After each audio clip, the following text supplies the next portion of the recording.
L'actu de la semaine en 2 minutes. Un père de famille a été condamné à 20 ans de prison pour enlèvement et séquestration.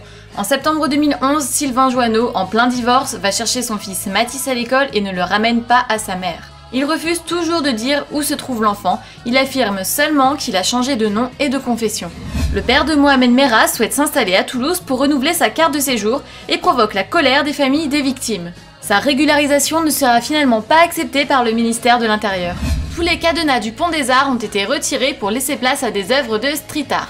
En effet, le poids de tout cet amour devenait bien trop lourd à supporter pour le pont.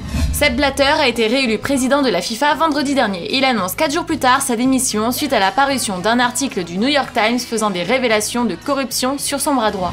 Une américaine de 29 ans, Catherine Chappell, s'est faite dévorer par un lion lors d'un safari en Afrique du Sud. Elle avait ouvert la fenêtre de sa voiture pour prendre une photo. La jeune femme était notamment responsable des effets spéciaux sur la série Game of Thrones et avait collaboré sur des films comme Captain America ou Godzilla.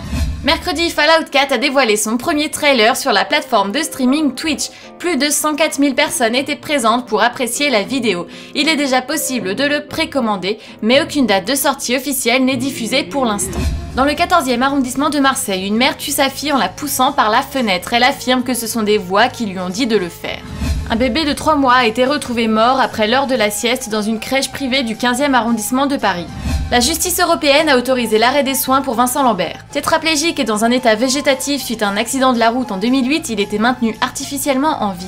Au Brésil, un journaliste tente d'interviewer une personne à terre, mais c'est seulement au bout de quelques secondes qu'il se rend compte que l'homme est en fait décédé. 2 meurtriers ont réussi à s'évader de la prison la mieux sécurisée de l'État de New York. Ils se sont procurés des outils électriques et ont percé des trous jusqu'à ressortir par une bouche d'égout. Et ils sont toujours recherchés activement par la police. Après un match en 4-7, c'est le Suisse Wawrinka qui remporte le tournoi de Roland-Garros face à Djokovic. Du côté des femmes, c'est Serena Williams qui a remporté le titre samedi face à la Tchèque Lucie Safarova. Le débrief, c'est tout pour cette semaine, j'espère que ça vous a plu. Comme d'habitude, n'hésitez pas à liker, commenter ou partager. On se retrouve la semaine prochaine, d'ici là, portez-vous bien.